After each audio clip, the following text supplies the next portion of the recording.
all indicated, ladies and gentlemen, that that's how it works.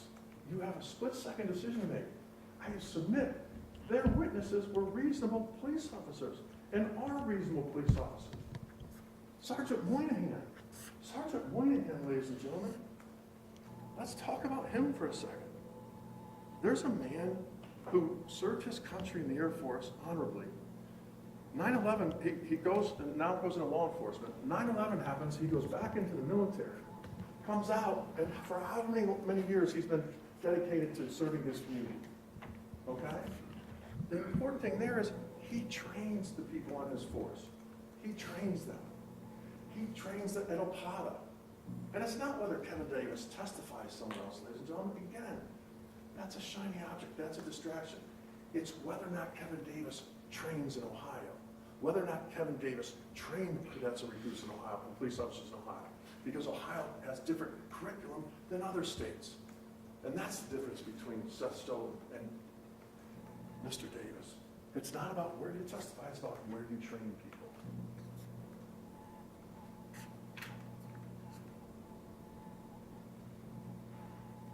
Would a reasonable officer believe the need to use deadly force if a 3,500-pound vehicle was coming at them and hit them? Younger people, when they're being trained, ladies and gentlemen, they learn what is right. They learn what is expected of them. They learn that from the people training them. So when Sergeant Moynihan, who again we called, they didn't call, he's the person with the most interaction with Ms. Young in the entire case. And they don't call him in their case. They don't want you to hear what he had to say. We had to call him. And what does he say about the tactical position that Connor Grubb took? What did he say? He said, well, it was an effective position. An effective position, okay? Based on where Sergeant Moynihan was on the side, I said, would you go to the side? No. What are you going to do there? I'm already there. Other side? No. Crossfire. Behind? No, you can't see anything. Based on the position he took, that was an effective position. Lieutenant Rutherford said that, Officer Sleevey said that, Officer Ferguson said that. They all said the exact same thing. And that's their witnesses. But they don't want you to believe those witnesses that that's a good tactic, because the professor says it's not. Okay? That's the issue of the case. They contradict their own witnesses, ladies and gentlemen. They put the law enforcement officers up. And each of them said, well, that's a fine tactic in that situation. Yeah. Are there other tactics? Sure. Is that an effective tactic? Yes.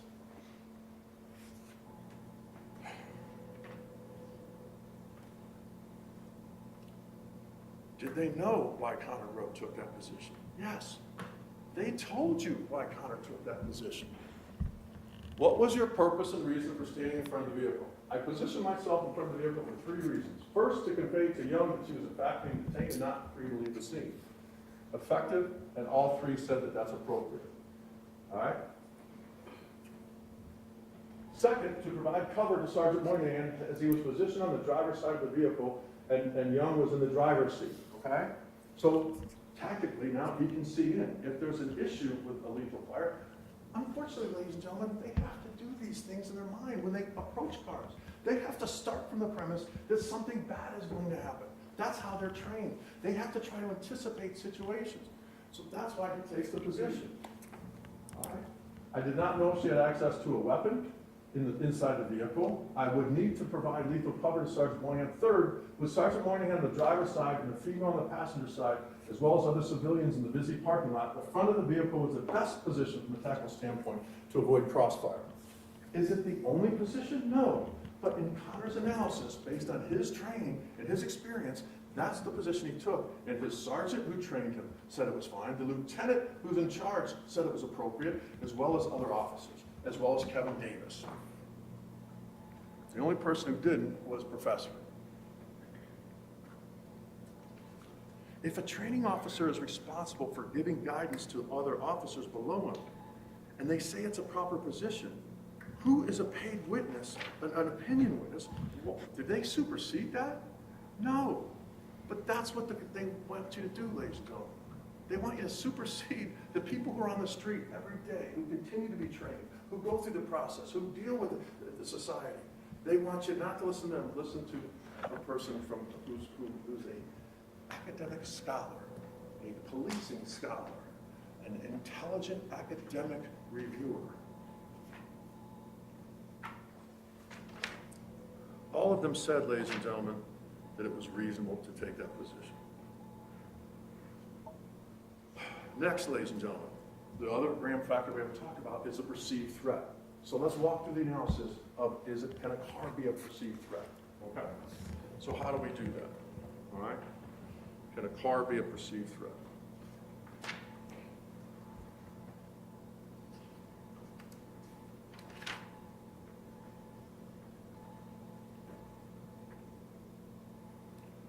Their witness, Connor Grubb, their witness. At the time I fired my weapon, I was in fear for my life as the suspect had just struck me with her vehicle. My feet were no longer on the ground. My top and body was on the hood of the car. Immediately before I fired, the suspect had ignored repeated commands to get out of the car and instead of complying, accelerated her vehicle and hit me. The vehicle hit him before he fired, ladies and gentlemen. Okay? That's a fact that they can't controvert. All the math works, all the pictures work. That there was a strike of him and then he fired. So a perceived threat in the car, Connor Grubb proves that more likely than not with his words. Okay? But it's not just Connor Grubb, their own expert, an expert. I asked him.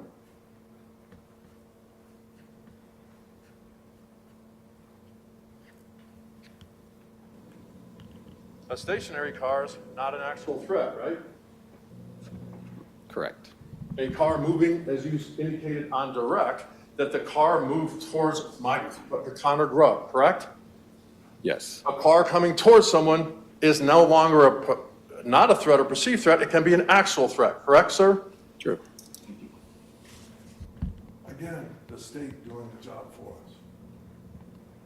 Their expert agreeing that can a car be a deadly weapon or a deadly threat? Pretty simple, right? Who else testified to that aspect? Special Agent Douglas, Lieutenant Rutherford, Officer Fergus, Officer Sheevely, Dr. Bauer, Professor Stoughton did, I'm sorry. We called Moynihan and Kevin Davis as well as Jeffrey DeMille, okay? It's not rocket science, ladies and gentlemen. Okay, absolutely, a 3,500, 3,600 pound car can come towards you and give you a risk of serious physical harm. So now in the analysis, could a reasonable officer in Connor Grubb's shoes believe that a car moving towards them is a deadly weapon? Based on Connor's words and their own expert, yes. Can a reasonable officer believe that a car moving towards them is a perceived threat? Yes. They put Connor's testimony in, and Dr. Bauer said that, okay? Now, let's talk the perceived threat becoming an actual threat. That's the logical next part of the analysis, right? Okay, I have a perceived threat. It becomes an actual threat, ladies and gentlemen, when there's contact, okay? So, the issue is, did the car hit Connor? Okay. Again, state's own witness, Connor Grubb. Instead of complying, she accelerated the car towards me. I tried to move to the right, to the east, to avoid being struck, but the front bumper of the car hit my legs and shins. Okay. But their professional second guessers can never concede that point because that blows up their whole theory of the case. All right? What else do you see? Their evidence.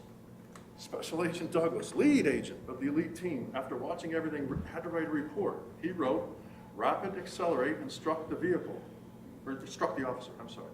Rapid accelerate and struck the officer. Giebler, again in his report, the car hit the police officer. Bauer, under oath, on September 30th, agreed, yes, both feet were off the ground at one point. Obviously, it had to come from the car. All right, and again on the 11th, or excuse me, when he testified here November 14th, he said the same thing. But that's now they realize, ooh, if I say that to the jury, I got a problem. And we'll get to it, but if I say that to the jury, why? What did he say, ladies and gentlemen? The word he used, I was standing right here. You don't think, you said it contacted him in September 30th. Well, it was more of an interaction. An interaction. Remember that? I responded, you interact with people verbally. You don't interact with a car. Interaction, when you look it up, interrelate, interchange, interconnect. Synonyms of interact are communicated, engaged, collaborate, cooperated, synergy. Do you really think there was synergy between that car and Connor Grubb that day? Do you really think there was collaboration and cooperation, ladies and gentlemen? But that's the word their expert uses, because they can't go and see that point. And that's what makes them biased. Do you really think that that's what happened? And ladies and gentlemen, everybody, all opinion witnesses get paid. The difference is your tax money pays for theirs, and you should be insulted with their testimony. Your taxpayers pay for theirs. That's what Dr. Bauer wants you to think, that there was an interaction or synergy. That's an example, ladies and gentlemen, of the government doesn't want you to use your own eyes. They don't want you to use your own ears. They want you not to even use your common sense. But listen to Bauer and listen to the professor on that. No, you heard when Ms. Stevens asked him whether or not the car got hit. He goes, I can't say that within a reasonable degree of my level, blah, blah, all that type of stuff. And the other guy said, I'd have to go back to the video. Are you kidding me? It's not that complicated. Ask yourself this when you go back there. It's real simple. Don't you think if Connor Grubb could have gotten out of the way, he would have? Do you think he started off that day helping all these people and the stuff he did, and then decided, oh, you know what, I'm not going to get out of the way of this car on purpose, and I'm going to shoot this person on purpose? That's their case. Don't you think if Connor could have gotten out of the way, he would have? Of course, ladies and gentlemen. The test of reasonableness is you have to step into someone's shoes at the scene. Here, ladies and gentlemen, you have to jump into his shoes because his feet aren't on the ground. And that was shown to you. You don't step into him, you're going to have to jump into him. And you're going to have to do it after you've been hit by a car, ladies and gentlemen. After you've been hit by a car. Interaction versus common sense. Ladies and gentlemen, we have proven more likely than not that absolutely he had a subjective belief of a threat of a potential serious physical injury. Not the actual injury, a potential serious injury. What else do we have to prove, ladies and gentlemen? More likely than not, the gram factors. And we have proven each of those gram factors to you more likely than not, that it was reasonable. Let's go to opinion witnesses. Prosecutor asks a curious question. Curious, get the wrong name. It's pretty straightforward that Dr. Bauer and Mr. Davis need to proofread their reports before they send them. You miss a parking spot, you miss a name, yeah, proofread your stuff. But with Dr. Bauer, ladies and gentlemen, why? Why? Why the resistance to the answers of the questions asked? Why? How many hours did you work? Oh, I couldn't possibly tell you that. Why? Of course you do. How many hours? I did what, 10 hours? Maybe more, 20, 30. Why? Okay. Well, did you submit bills? Yes, I've submitted a couple bills. How much have you submitted so far? He's not going to tell you. Why not? He knows. Compare that to your everyday life. Compare that to your common sense. Which one of you have submitted a bill and not known how much it's for? If I owe someone money or pay, we know that. That's how we live our lives. You take the number of hours times the number of the bill. It's not complicated. But he can't give you information, ladies and gentlemen. The wordplay. Interact. The hood of the car. Get to the hood of the car. Hours. Okay, 30 plus. There's 30 clocks there, right, ladies and gentlemen? Plus the other times they do that, right? And I talked to each of them about looking at the video back and forth, slowing it down, right? Okay, now Stoughton, whatever time he got home yesterday, he gets paid until he gets home and flies, whether the flight gets delayed or whatever. So 40 plus hours, right? That's the time they've had to look at this stuff. That's the time they've had to come up with a decision, an opinion to give you, to testify to. That's the time. How much time did Connor Grubb have to react to a situation? 1.66 seconds from the time the car moved towards him till the time he fired his weapon. That's 1.66 seconds. That's the time, ladies and gentlemen. Connor doesn't get to go back and look at the tape. Connor doesn't go, hey, wait a minute. Hey, what's going on here? Can you comply? Or, do I need to get out of the way of the car? That doesn't happen. That's not how life is when you're an officer. You leave every day and you leave your house and you leave your family knowing you might not come home. That's what they're trained with, ladies and gentlemen. That's the starting point.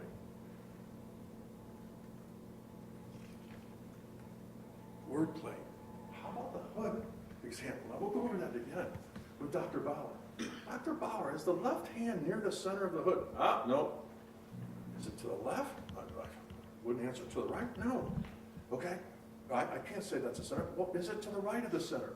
You all saw the picture, but he can't give that up because if he gives that up, that means that the car hit him. Okay? So he can't give that up. What did he say? I got to go back and look at the tape.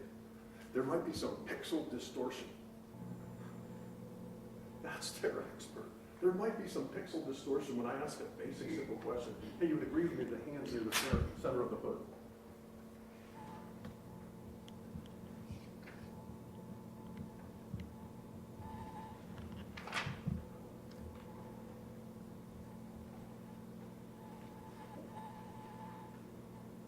Why, ladies and gentlemen, why? You know why? It's not complicated. The government started from a premise. They started with Seth Stone testifying at grand jury, the initial point of a potential charge. They had a person testify at grand jury. They came up with a premise that they thought he was wrong. So they start from there, and then they work backwards. That's why it gets twisted. That's why they can't give you full answers. That's why they can't do that, because they're tied to a theory now. You won't do that. You will follow the facts as they lead you and apply the law and keep an open mind, because you're not starting from a premise and working backwards, ladies and gentlemen. Let's go to Dr. Desmulin, okay? Fascinating. Fascinating when I asked him, should I call you Jeffrey or doctor? Please call me Jeffrey. That guy has 2 doctorate degrees, not just one in biomechanics and kinesiology. He has another one in engineering. 2 times, 2 doctors. No, call me Jeffrey. Okay.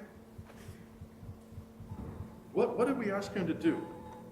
Pretty, man, this is a pretty intellectually hard thing we asked to see. Hey, did Connor have time to get out of the way?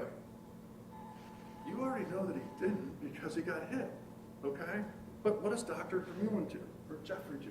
He takes math and he takes studies and he compares them, and he does it to the synchronization of the evidence that he's reviewed, okay? What did he do? What did he synchronize, ladies and gentlemen? Okay? What did he synchronize? Okay. He took the 4 cameras and found contact points, the different people stepping, or the shadow of the young person pushing the cart that was right near the area. He synced those up. Then he synced them up with the audio from both body-worn cameras. So those are the different lines. The bottom is he synced up, get out of the car. The black and the blue make those, okay? Now what's important here, ladies and gentlemen, is he was asked, well, did you start your analysis at 10 seconds? The time when Connor Grubb analysis, contact on the hand was 2.5 seconds before the shot, okay? The next one, the vehicle starts moving. And remember, that was continuous movement. Continuous movement, because the car had started and stopped. So he didn't start it from then. He started it from when he put his hand on the hood, and then there was continuous movement. And then there was body impact. They didn't ask him, are you sure?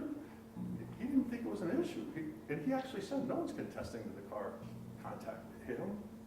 It was like bewildered. And so then it was 1.6 seconds, ladies and gentlemen, from the time of impact until the shot. And then remember when he depressed the left hand in the hood. You see the depression go down in the hood. So that was 0.8 seconds. So that's the timeline he worked with. Sure, you could go back to 10 seconds, but it's not relevant. Sure, you could go back to a minute and a half where he was before that, but it's not relevant. And that's what he told you. So what does he do at that point, ladies and gentlemen?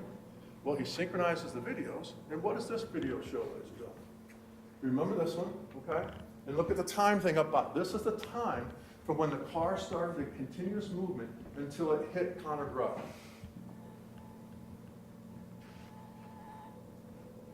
Okay. Now he's slowing it down frame by frame, okay? He's slowing it down frame by frame.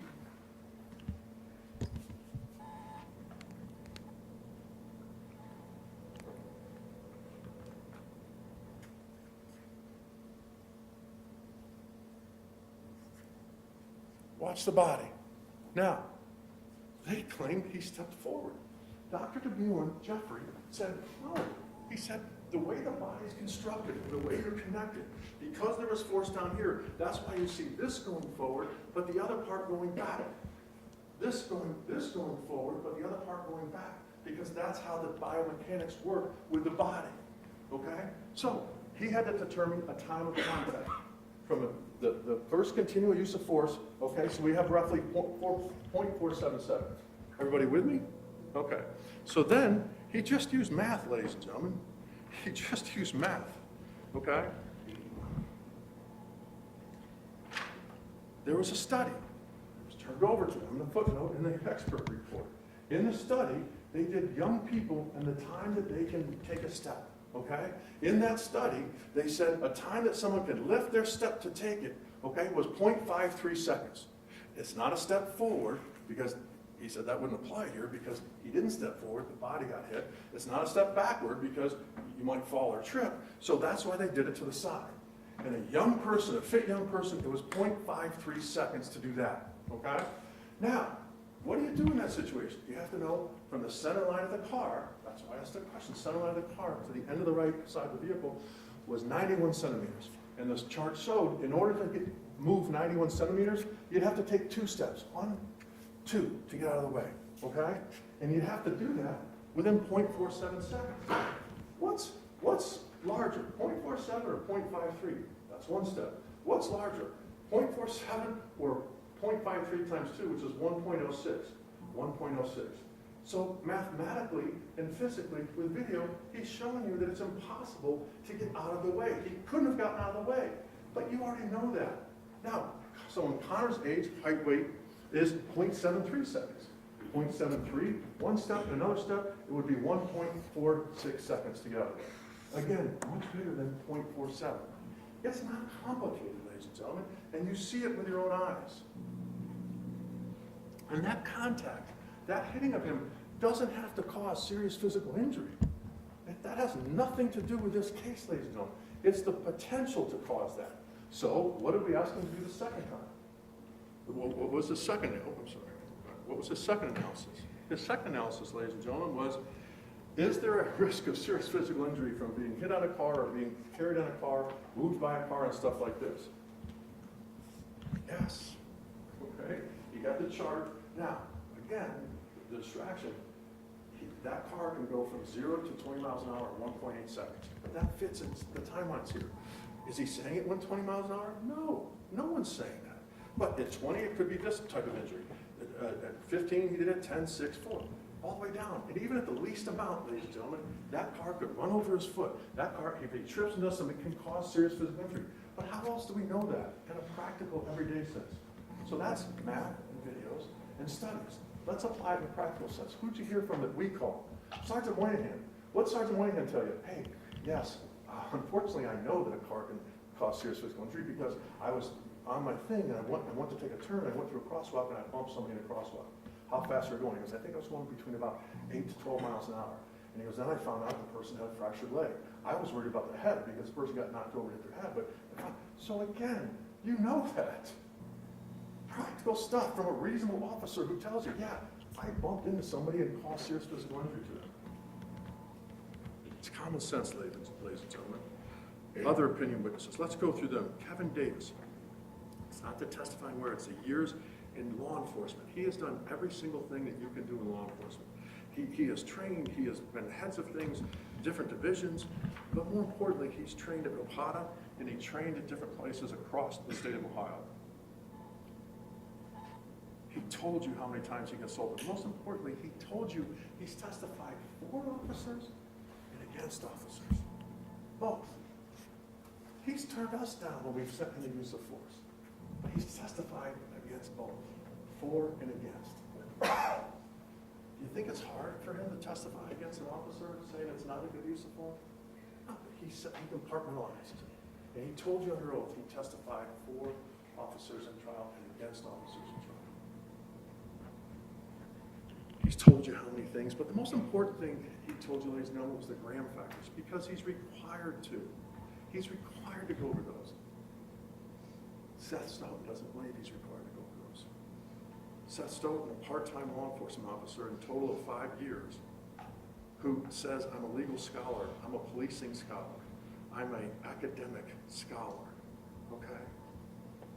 He's never trained any law enforcement officers in Ohio. And the prosecutor said, do you train people now? And his first answer was, yeah, I don't train line officers anymore, I train management.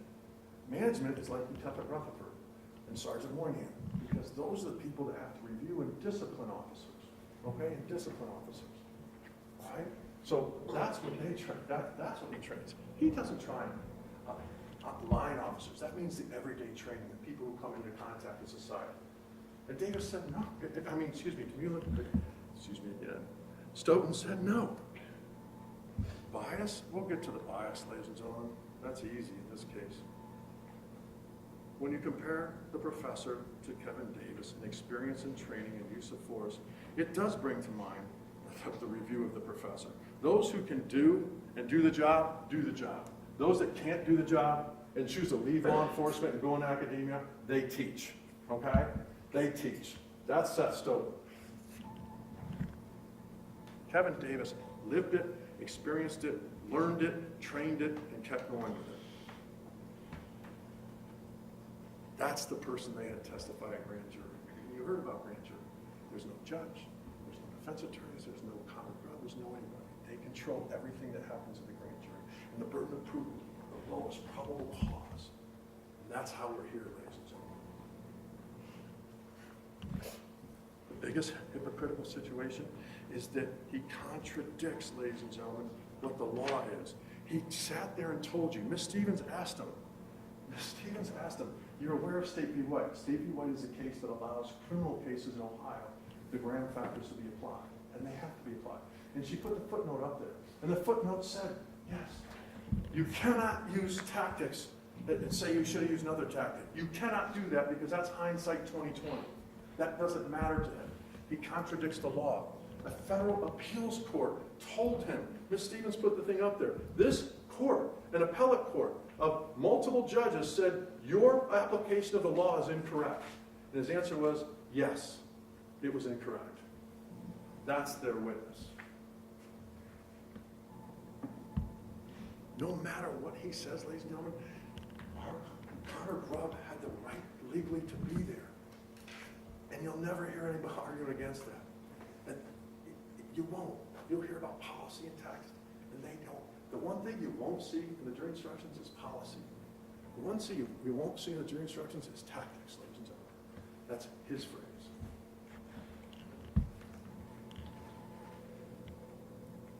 If Professor Stoughton wants his theory and his phrases to be used, ladies and gentlemen, then he needs to become a Supreme Court justice. He needs to convince 4 other Supreme Court justices of his way.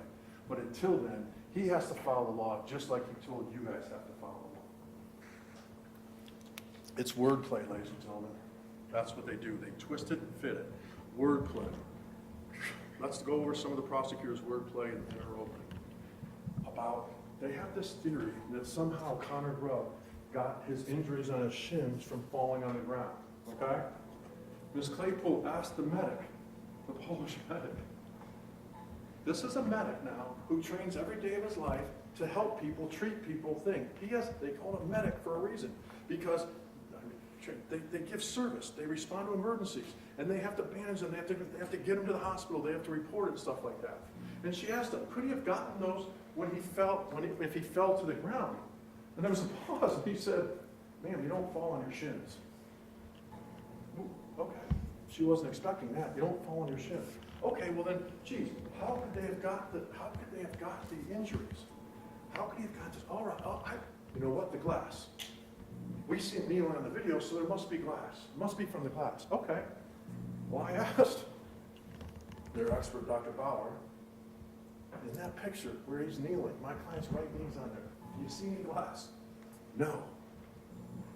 Who was kneeling longer? He or Sergeant Moynihan? Sergeant Moynihan did most of the life-saving measures once they removed Connor. Okay? And again, it just keeps going and going, ladies and gentlemen. Connor Grubb, you'll have this back there, blood on the right knee. Close up, blood on the right knee, right? Sergeant Moynihan, a little tougher to see, but blood on the right knee. One on the right knee. Both were kneeling in the same area. You'd expect that, right? It's cooperation. It's confirmation, okay? What's the difference between the two? One got hit by a car and one didn't. So do you really think Connor Grubb is going to get these injuries by falling down the way he did, even though he fell on his hands, the video show? That's the wordplay. Well, geez, they debunked the glass. They debunked the falling on the shin, so it must have happened when he fell to the ground in that video. You see the video, ladies and gentlemen, his hands hit the ground and his feet. His knees and shins never touch it. It's a distraction, ladies and gentlemen. It's a false narrative.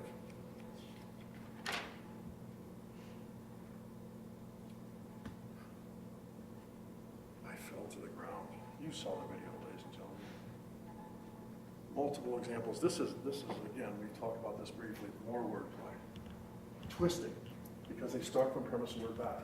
Where is his hand there, ladies and gentlemen? It's pretty much near the center line. Maybe to the right, yeah, absolutely. And what did Bauer say? Oh no, I'll have to go back and look at the cameras. Pixel distortion. Even their own expert, Stoughton, said, no, he's dead center of the car. He was dead center of the car. Because he needs to use the word dead to tell you guys that. A fair witness wouldn't play word games like that, ladies and gentlemen. You shouldn't believe a witness who plays word games like that would evade the truth. And the judge already instructed you, if you don't believe part of it, you can disregard all of it. You can believe whatever part, never not part you want. Timing and reaction is a huge part of this case. Whether it's 10 seconds that they want, whether it's 1.66. In this case, is that every officer, when they're faced with a critical threat, they have to decide whether or not to respond in an emergency type situation. Davis and DeMullen say it's 1.66 seconds. I think Stoughton has it about 2, Bauer, I think 2.06, from the time of the contact or him walking around, they're experts, to the time he fired the shot, okay? Now, but the difference, when officers go to train, you heard me ask them about the shoot, don't shoot scenarios, they know they're going. Hey, time to train, guys. They drive out to the course, and they know what the concept is, and they do that. When they leave their house every day, they don't know they're going to be in an emergency situation. And nor do we, ladies and gentlemen. We don't know that as well. We all think we'd like to respond properly in an emergency situation, right? We had one of those last week, ladies and gentlemen. We had one. Take a look at our response.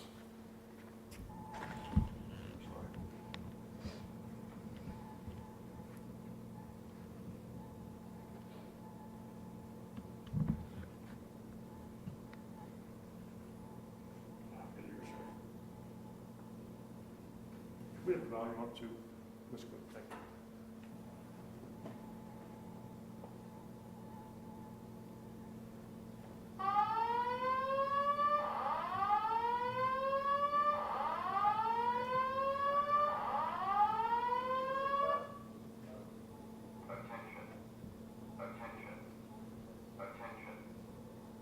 In the back, you hear emergency, emergency. In the back, you hear that.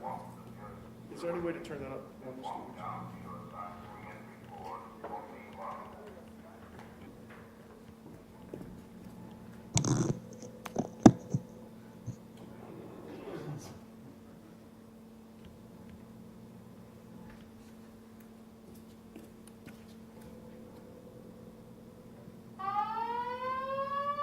Relax. What's going on? Count the time, ladies and gentlemen. No one knows. Everyone's looking around. Attention. There. Attention. Finally. An emergency has been reported. All occupants There's a walk little thing going on. Emergency. Emergency. Clear the building. Robbing code. 25 seconds, 30 seconds. You guys. That puts it in context, ladies and gentlemen, what officers have to deal with versus what we have to deal with in our everyday lives. How many times have you been drilled and trained on a fire drill? Kindergarten, grade school, middle school, high school, church, work, different buildings you work in, colleges, they all have it back. You've been trained. We don't think we would do well. No, ladies and gentlemen. But they want Connor Grubb to be superhuman. They want Connor Grubb to take a position somehow maybe above the car so he's not in the way of it, and somehow be able to see everything. And how dare they try to say what he can see or can't see? He put in his statement what he could see. Ladies and gentlemen, I showed you in a voir dire, a divided attention thing. I had you focus on something. And half of you didn't see the gorilla going through. Okay? That's how the brain works. Their own expert talked about narrowing, talked about, what happens. Just because it's on a camera mounted here doesn't mean that Connor saw it. It doesn't mean that he saw any turning of the hands. It doesn't mean he saw a turn signal. And how dare they try to say that he did?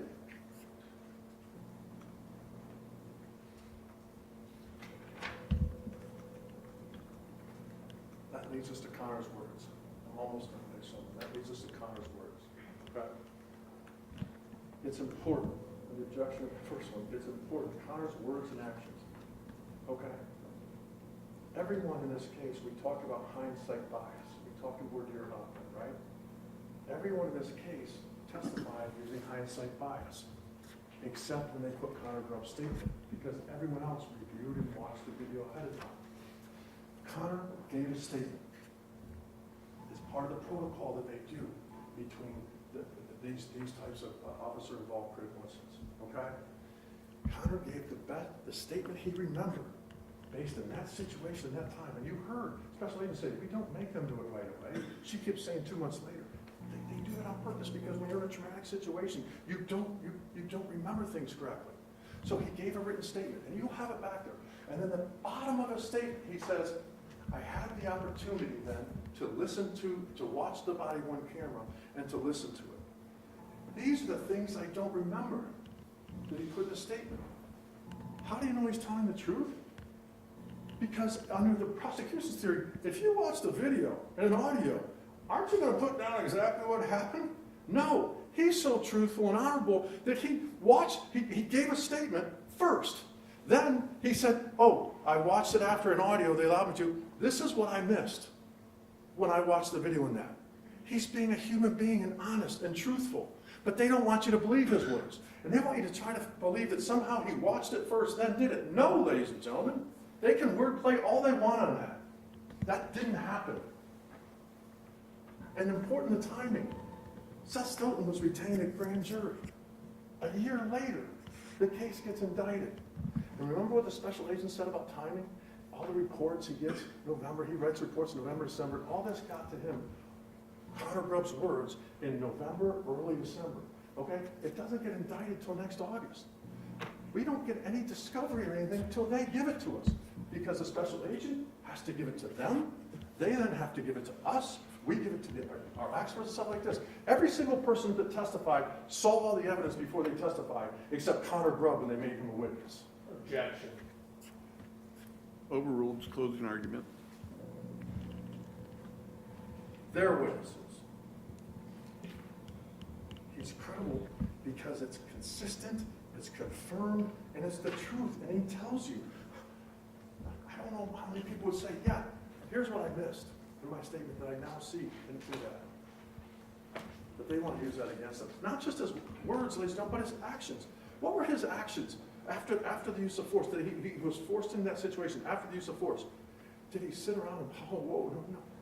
He ran as fast as he could to his thing to get the medic's kit, to put a chest seal on. He ran as fast as he could and back. Those are his actions. Afterwards, she tried to run me over. You hear one head say, yeah, I know. Duh. Then afterwards, he tells the fire medic, yeah, what, do you have any injuries? Yeah, here, these, they're minor. He asked them, he shows them to you.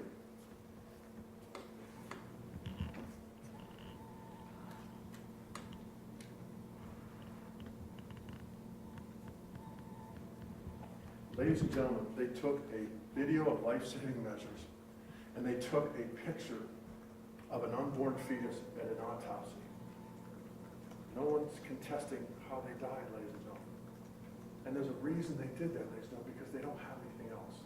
And they wrap it up with two professional second-guessers, because they started from a premise and went backwards. Now, we talk and we're here. No matter, ladies and gentlemen, how much I try to tell you in advance, the effect that the video is going to have on you and the picture is going to have on you, I can't do it. There were gasps. There were people crying. Absolutely. And you're human, and you should, because that's real and raw. That's what you should. But if you find yourself thinking about that, you've committed to me a voir dire that you will take a breath, and go back to the law and the facts. If you see another juror using that in their explanations, law and facts. And there's two tables in the jury room, whether it's law and facts or sympathy, empathy, frustration, sorrow, sadness. That doesn't come into it. And we put you in impossible situations because you're human beings. You saw the coroner testify, oh, passes this. Doesn't affect them. Okay? It affects us, ladies and gentlemen. How did we get here, ladies and gentlemen? How did we get here? We get here because they built a case around bias. They started with hindsight bias that Connor did something wrong that legally he was allowed to be, and every single police officer testified it was a proper tactic. They built their case around that. Why? Because they had bias from their main witness, the professor, okay, who testified at grand jury. You heard what Ms. Stevens asked them, right, ladies and gentlemen? Pretty simple question. You think this is biased or not? How many times have you testified against the police officer saying that their force was not reasonable? 1, 2, 3, 4, 5, 6, 7, 8, 9, 10, 11, 12, 13, 14, 15. 15 times. One, in the Connor case, there were two officers. The officer got shot and killed. He still said it was an improper use of force. That's their person. Ms. Stevens kept asking him about, what if, don't you think expert witnesses can have throw bias to the jury? No. Okay. Easiest question that was asked of him. Easiest question.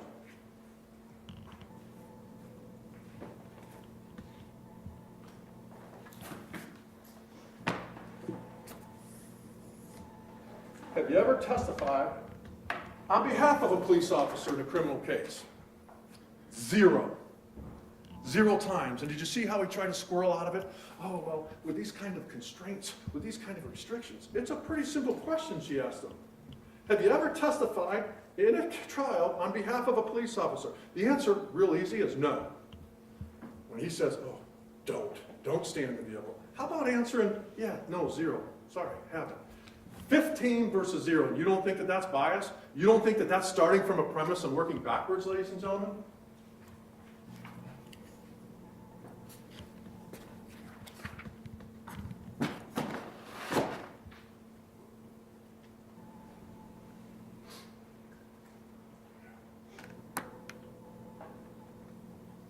They start, now who did a thorough investigation? Agent Douglas. He gathered all the facts. But because they started from a premise, ladies and gentlemen, they can only pick and choose what they give to you. Agent Douglas listed for them the 4 most important persons or witnesses that were pertinent to this case. Sergeant Moynihan. Did they call him? No. The Kroger employee outside of the car that you see. Did they call her? No. The suspect's, the deceased sister, did they call her? No. The only person they called who was listed in the top 4 was Connor Grubb. They used his words and made him their witness. Ladies and gentlemen, there were 25 civilian witnesses that were interviewed. They were interviewed, either they were in the store, in the area, just outside the store, or in the area. 25. They put up a witness that was facing the wrong way and didn't see anything, but heard something. Doesn't know what she heard. She heard some loud stuff, and then she heard a shot. That's the civilian witness they put up. Because they pick and choose, because the other witnesses don't match their starting from a premise and working backwards.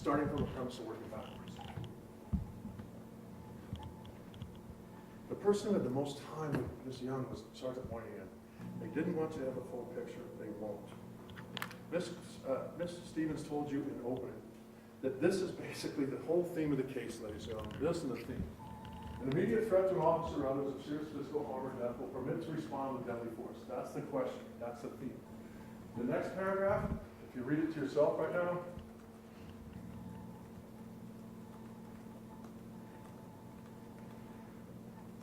that's in your jury instructions. Word for word. You know what's not in your jury instructions? You know what you won't find in your jury instructions, ladies and gentlemen? Professor Stout, officer created jeopardy. And he kept saying, well, it's just a term. It's not relevant. If it's not relevant, don't use it. You know what else is not in the jury instructions? 16 different phrases. he used to call Officer Grady Jeffrey. I just gave you 5 or 6 of them here in different topics. Tactical restraint. He used tactical restraint. Tactical risk. Tactical benefit. Unjustified risk-taking. Least intrusive. None of that will be in your jury instructions. None of that. None of it. None of it. You know what will be in your jury instructions? The Graham factors that the judge already read to you. The severity of the crime, immediate threat to the safety of the defendant, the police officer, or others actively resisting or attempting to evade arrest by flight.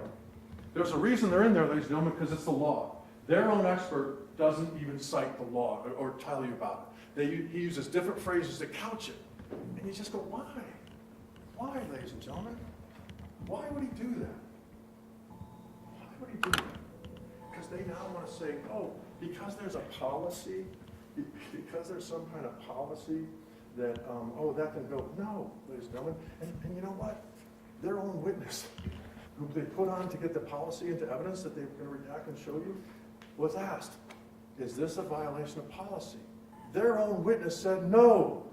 He's lieutenant in charge of it because it wasn't feasible for him to get out of the way. Their own witness. But again, their witnesses collide with one another, but they don't care.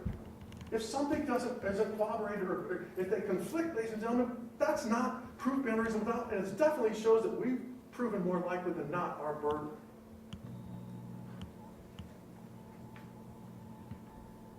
Every officer testified. Lieutenant Rutherford, Minerva Park, Peter Ferguson, Western Officer Sleevey, Sergeant Moynihan, that it was reasonable. They all told you you're committed to use force when you see an immediate threat. And they told you the car hitting you was an immediate threat. Why? This is what I don't understand. Why? Then, figured it out. The last question that they asked their professor, their legal scholar, their last question, ladies and gentlemen, it was the only time that he was scholarly honest, academically honest, policing expert honest. And I was shocked when I heard the answer. So just be sure I got the transcript from the court report. And I apologize, I have to put my glasses on to read this. This is why they can't concede on that the car came in contact with him. This is why they can't do it in the center. This is why, because if they say he got hit, this is what happens. Question by Mr. Glennon. Is there a time, according to generally accepted practices and principles, where it would be deemed reasonable to shoot at a moving vehicle? Answer, yes, absolutely. He gives 3 examples. The other possibility is when there is no feasible option to address the threat of being hit by a moving vehicle. There's no feasible option. That's this case. Their own expert just proved the case for us. Is there any other option feasible before being hit? We know there wasn't here because he was hit, ladies and gentlemen. Because he was hit by the vehicle. So their own expert confirms for us that it was reasonable. Is there a time, according to generally accepted practice and principles, where it would be deemed reasonable to shoot a moving vehicle? Yes, absolutely. The possibility is when there is no feasible option to address the threat of being hit by moving the vehicle. Being hit, that means before you get hit. Here, it was 0.47 seconds till he got hit, ladies and gentlemen. And we've proven to you both by video and by math and the studies that he could. We have met our burden more likely than not, ladies and gentlemen. We have proven that he was allowed to defend himself because he believed he was in danger. He perceived a threat. It became an actual threat. He was hit by the car. Defending himself with reasonable, in the eyes of a reasonable police officer. Not standing in Connor Grubb's shoes, but in his shoes, being struck by a car. That's your analysis. You now have to put your analysis, not standing in the shoes 10 seconds ahead, but standing in the shoes when you get hit by a car. There's only one verdict here, ladies and gentlemen, and that is that our client, ladies and gentlemen, is not guilty because we have proven to you, more likely than not, that it was reasonable belief and that he acted reasonably. I thank you for your time, I thank you for your patience, and I wish you Godspeed in your deliberation. Thank you very much. Thank you, Your Honor. Harmon, how are you doing? Take a break. Yes. Yes. I'm gonna put this piece of paper away. Do not discuss this case among yourselves. Do not permit anyone to discuss it with you in your presence. It is your duty not to form or express an opinion in the case until it is finally submitted to you. Probably about 10 or 15 minutes. All rise.